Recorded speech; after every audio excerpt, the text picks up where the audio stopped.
하나님 감사합니다. 오늘도 이렇게 좋은 날을 주시고 또한 이렇게 하나님의 사람들을 만나게 하시고 우리가 함께 하나님을 알아가기 위해서 주님 우리를 이렇게 학교에 보내주시고 함께 우리가 하나님을 알아가는 데 있어서 주님 우리를 불러 모아 주시니 너무 감사합니다. 하나님 우리로 하여금 더욱더 하나님을 더 깊이 알게 하셔서 주님 지금 이 시대에 많은 사람들에게 그 하나님의 뜻을 우리가 전하는 자로 아버지 그렇게 쓰임받는 우리가 될 수 있도록 친히 함께하여 주옵소서.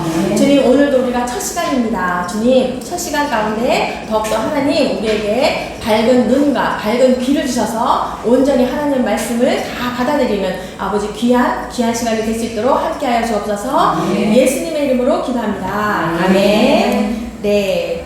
누가복음을 우리가 하는데요. 사복음서를 우리가 다루었어요.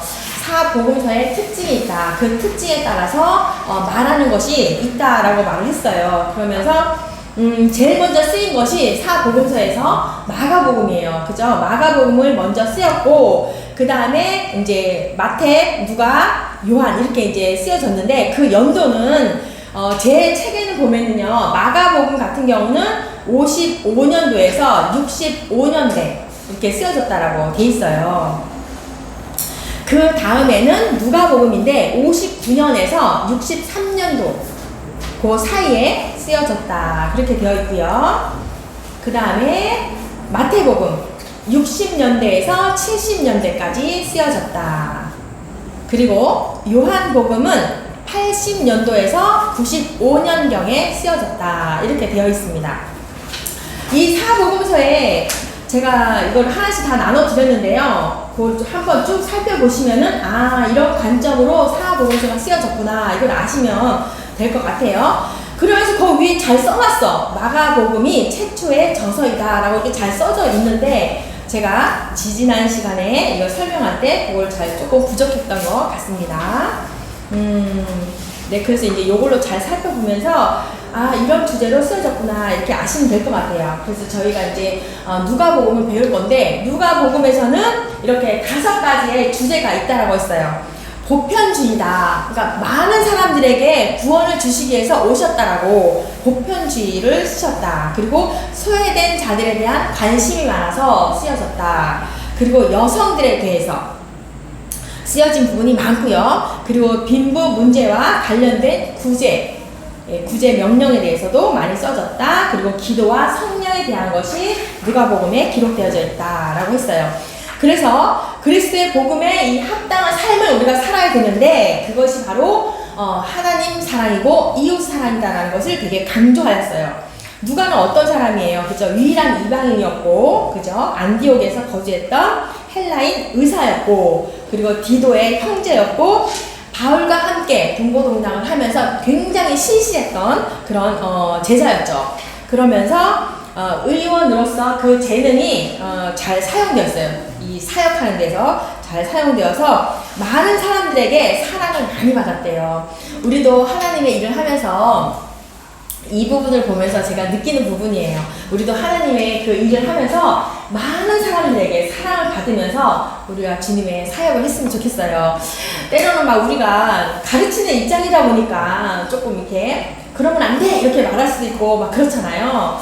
그렇다 보니까 참 많은 사람들에게 사랑을 받으면서 이 사역하기는 참 쉽지 않은데 이 누가처럼 우리도 많은 사람들에게 존경받고 칭찬받고 사랑받는 그런 사역을 했으면 좋겠어요.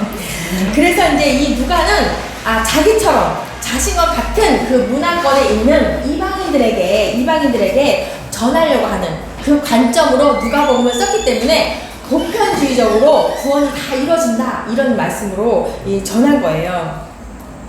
그래서 우리도 마찬가지로 누가처럼 우리가 가지고 있는 능력과 재능을 가지고 주님의 사역을 잘 했으면 좋겠다라는 말씀을 또 합니다. 그래서 또 넘겨보면 서론 부분으로 넘어가면은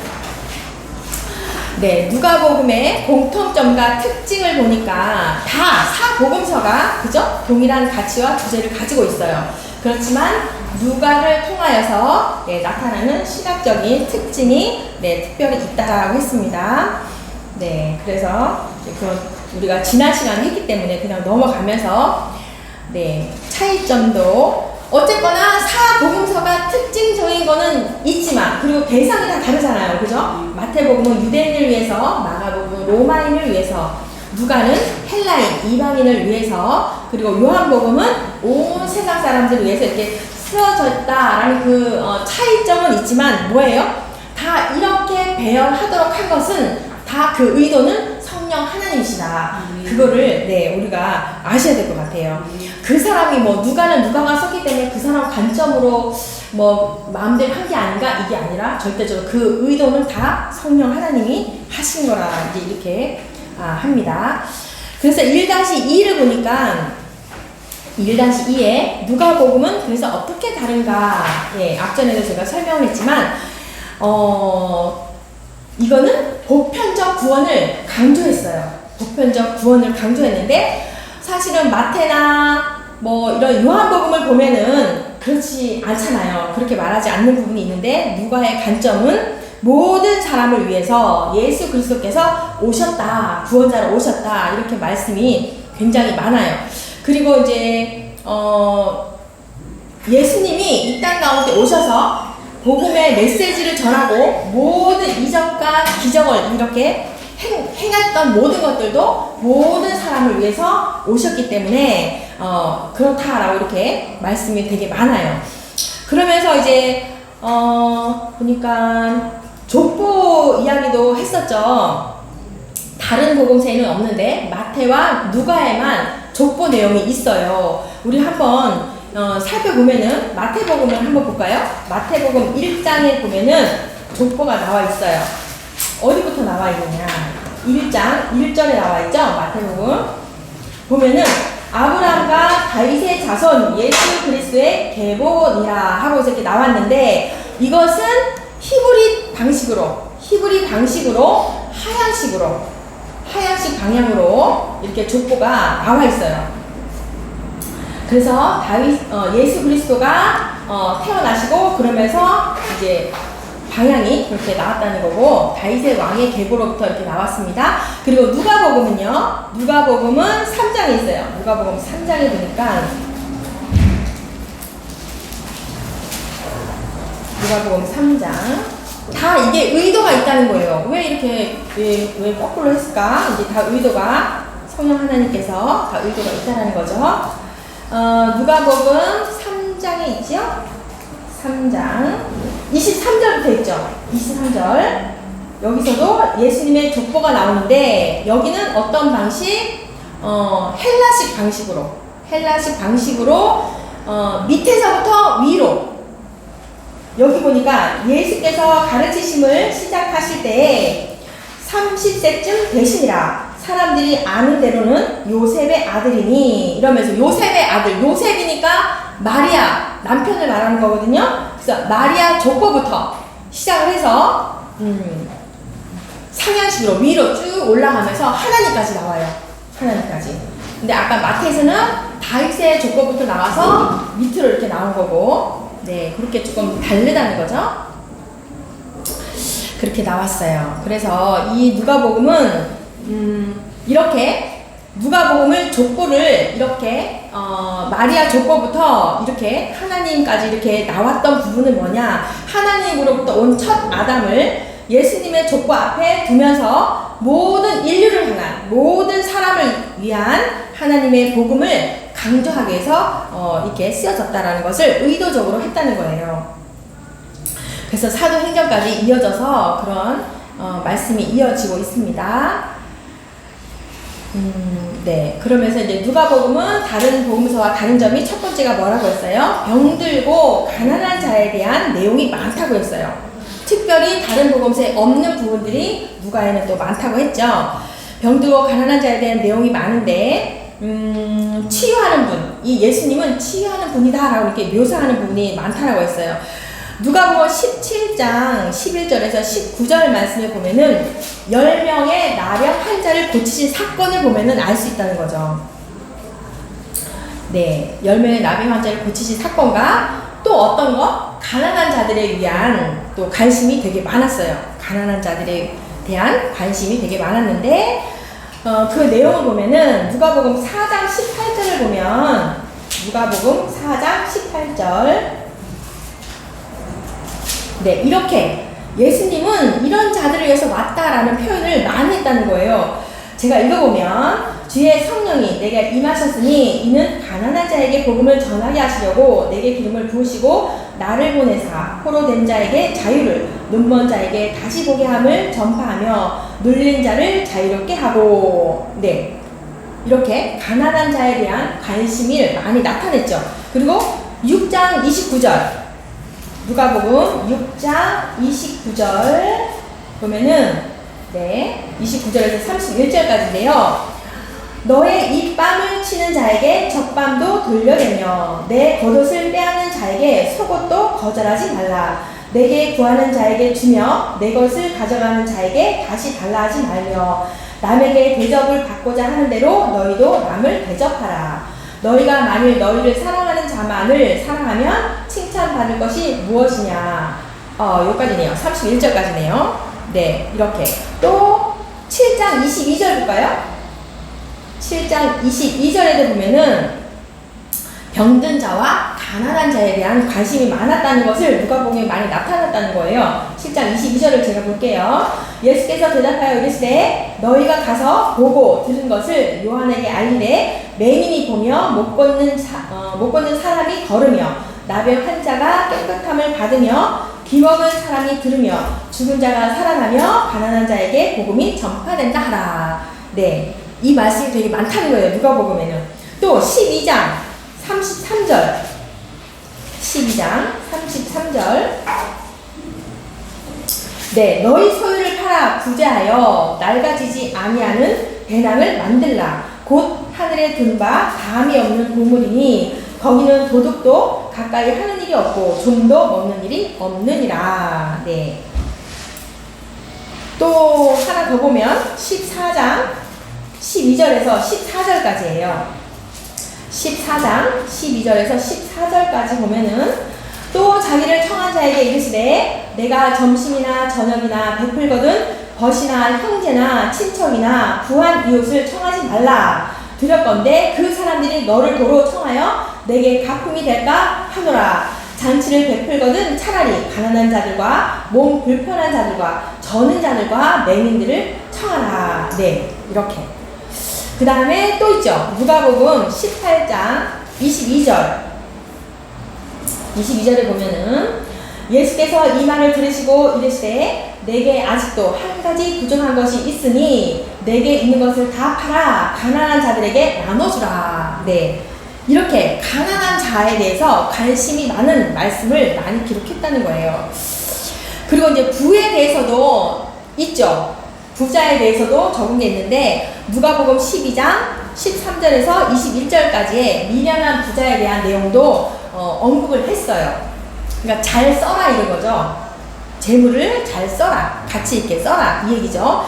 또 있죠. 누가복음 16장 1절에서 13절까지 불의한 청지기 이야기도 있어요. 그리고 또 있죠. 누가복음 16장 19절에서 31절까지 부자와 나사로 이야기도 있어요. 네.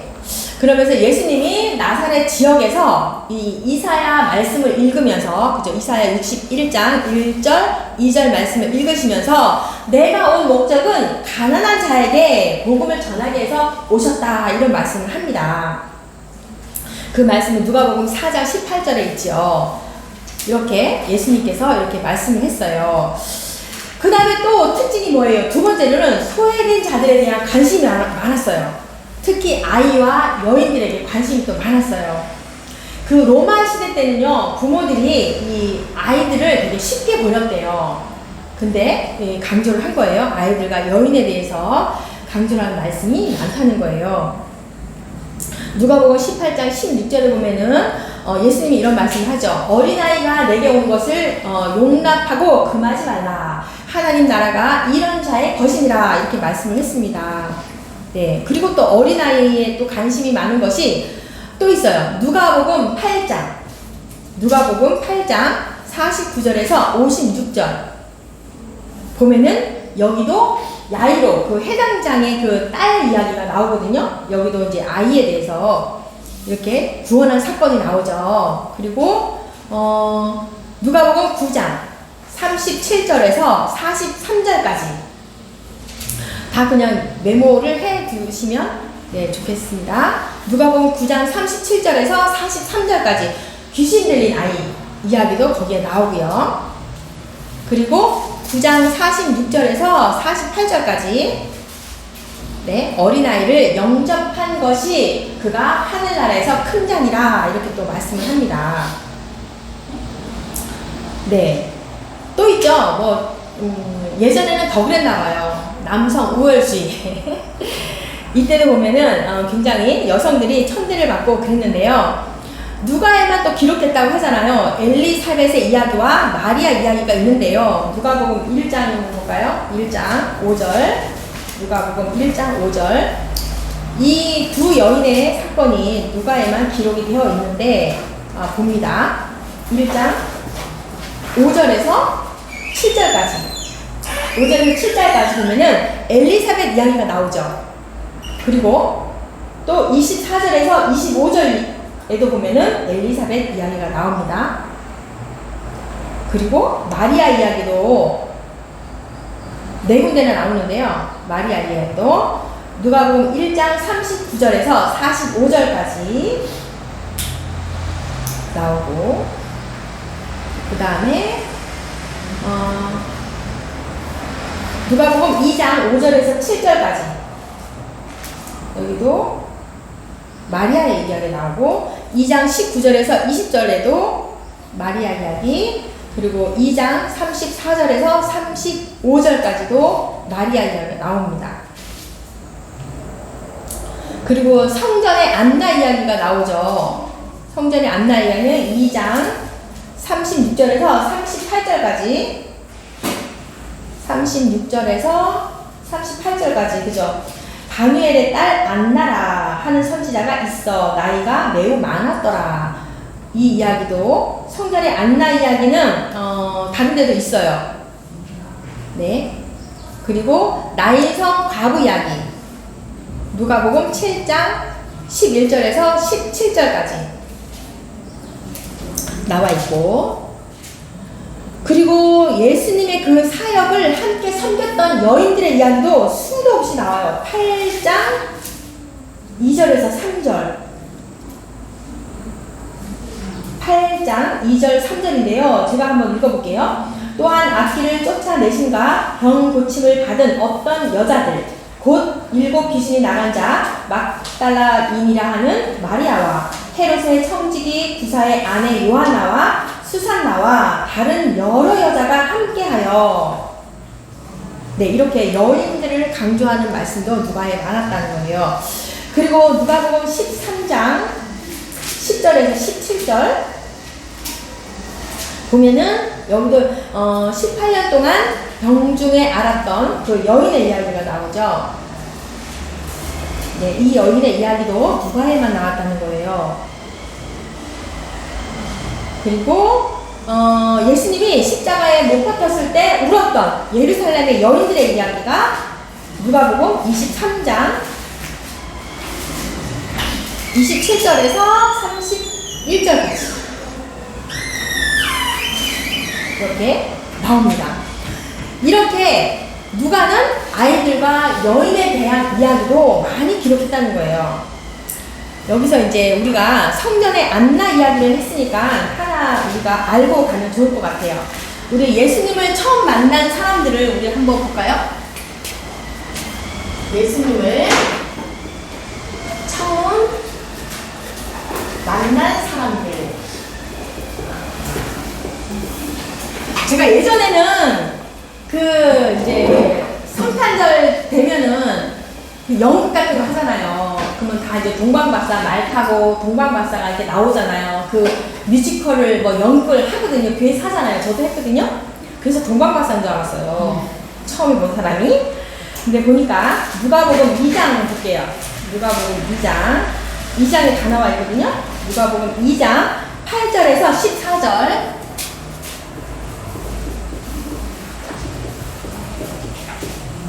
누가복음 8장, 2장 8절에서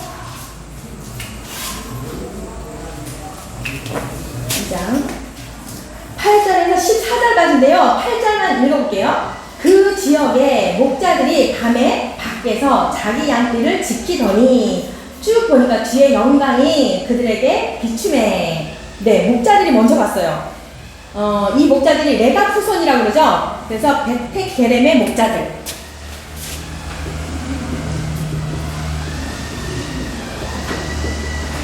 게렘의 목자들이 제일 처음 봤어요.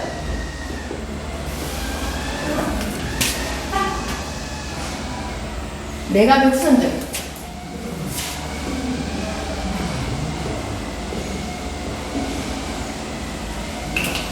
네.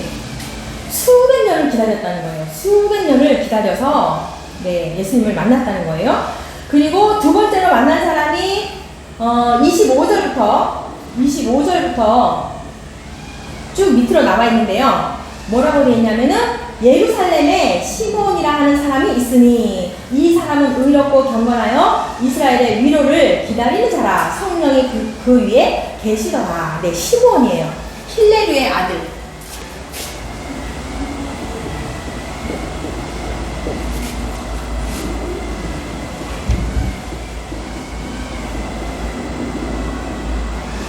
시몬.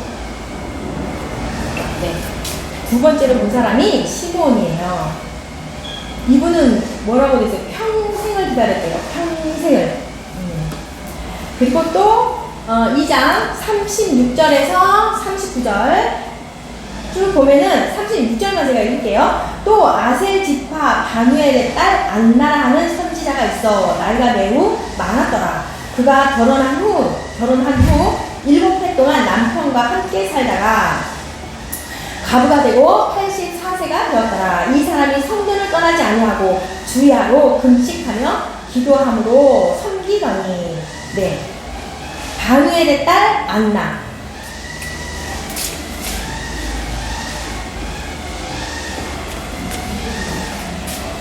문 다를까요?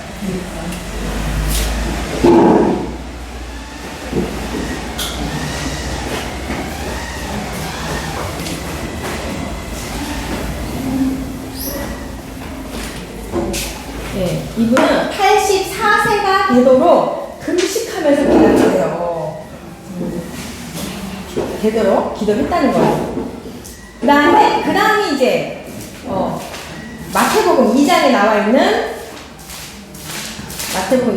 있는 동방박사가 맨 나중에 예수님을 본 거예요.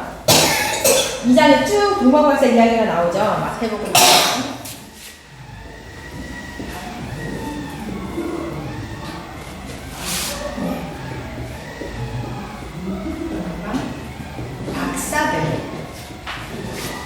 동방박사들은 언제 봤어요? 예수님이 태어난 지 6개월이 지난 후에 집안에서 만났어요.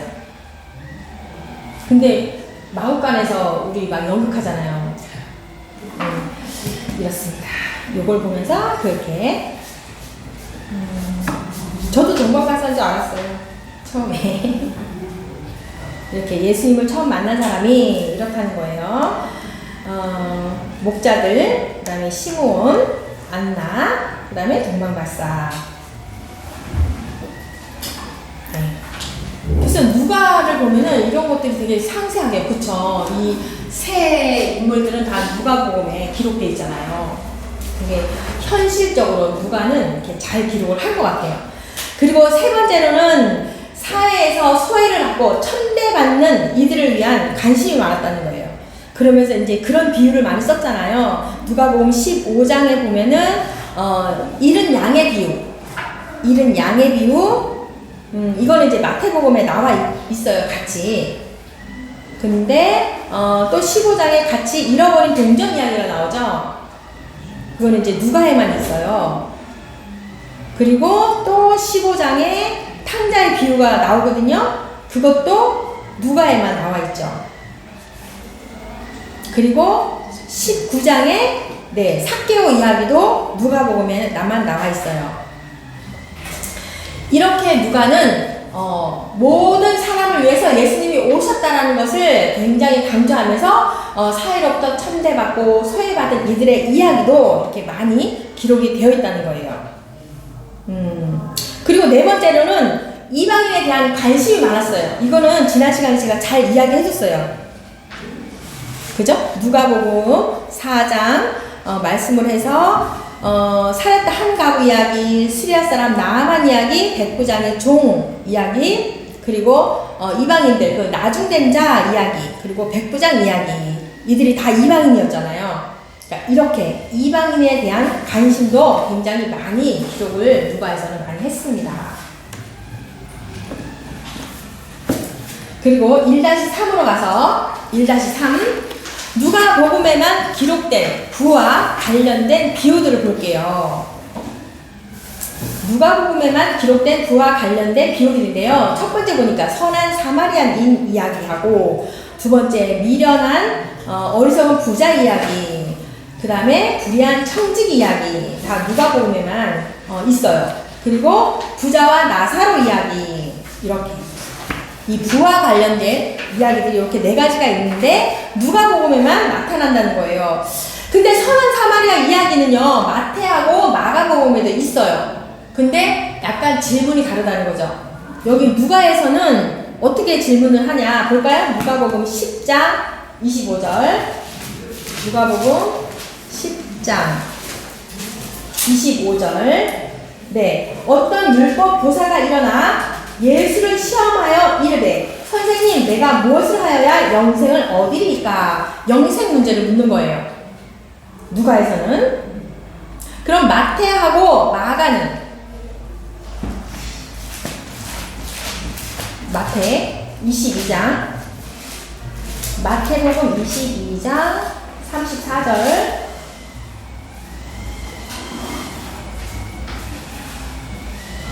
제가 여기도 읽을게요. 마태는 이렇다는 거예요. 예수께서 사두개인들로 대답할 수 없게 하셨다함을 바리새인들이 듣고 모였는데, 그 중에 한 율법사가 예수를 시험하여 묻되, 선생님, 율법 중에서 어느 계명이 크니까? 여기는 계명을 물어본 거예요.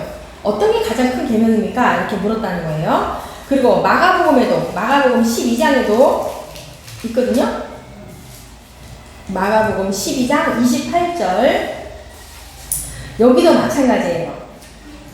서기관 중 한 사람이 그들이 변론하는 것을 듣고 예수께서 잘 대답하신 줄을 알고 나와 묻되, 모든 계명 중에 첫째가 무엇입니까? 네, 여기도 마찬가지로 가장 큰 계명이 무엇입니까? 라고 이렇게 물어봤다는 거예요.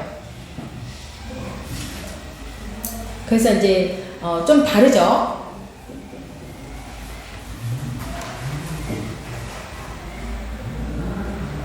사실은 이때 이제 사마리아인들이 굉장히 이때 당시 유대인들이 무시했잖아요. 그러면서 여기에서 이제 누가복음 10장에서 이 한 율법사가 이렇게 물으니까 어떻게 해야 영생을 얻습니까? 라는 질문에 너무 진짜 대답이 재밌어요.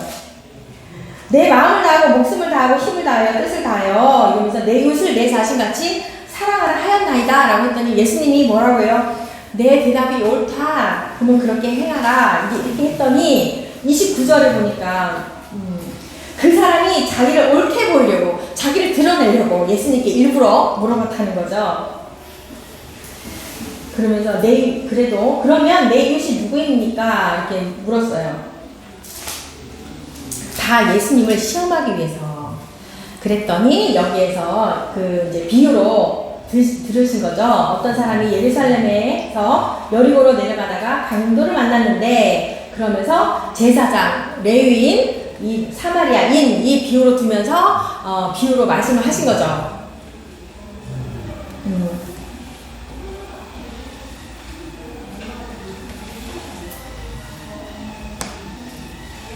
사실은 이제 이렇게 유대인들에게 이런 설명을 할 때 이방인과 같은 사마리아인들을 자신의 이웃으로 알아라, 이웃을 사랑하라, 섬겨라, 이런 것은 사실 되게 충격적인 이야기였대요. 그러니까 율법사가 뭐라고 말을 해요?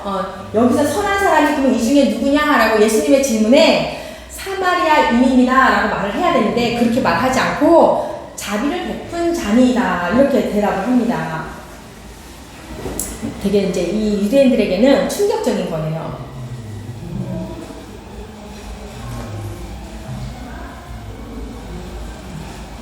그러면서 이 비유에 또 속한 뜻이 뭐냐면 다른 사람들보다 어려움을 당한 동족을 돌보는 일에 더욱 열심히 해야 할 제사장과 레위인들은 오히려 이렇게 피해서 지나갔잖아요. 그런데 사마리아인이 이걸 보고 오히려 이렇게 잘 돌봤으니 이 주제 말씀은 그런 거죠. 예, 사마리아인처럼 원수를 사랑하라 이렇게 그 뜻인데요. 이웃을 사랑한다는 것은 사실 어려워요. 값도 치러야 되고 내가 가지고 있는 무언가를 줘야 되잖아요. 그죠? 근데 우리는 어때요? 하나님의 사랑을 많이 받았죠. 그죠? 그렇기 때문에 그런 걸 생각한다면 많이 베풀고 그런 사랑을 나눠주는 자가 되어야 될 것 같아요. 네, 기도할게요. 하나님 감사합니다. 우리가 성경을 통해서 주님 하나님께서 우리에게 말씀하시는 그 아버지 우리가 발견하며 그 길을 우리가 걸어갑니다. 때로는 정말 폭풍 같고 비바람 같고 정말 앞이 캄캄하고 절망스러울 때도 많았지만 주님 다시 한번 힘을 내어서 가봅니다. 늘 우리와 곁에 계셔서 우리를 응원해 주시고 우리를 위로해 주시고 우리의 손을 잡아 주시고 언제나 그 길로 우리가 잘 갈 수 있도록 하나님이 있음을 주님 우리가 압니다. 그래서 우리는 달려갑니다. 하나님 함께하여 주옵소서. 예수님의 이름으로 기도합니다. 아멘.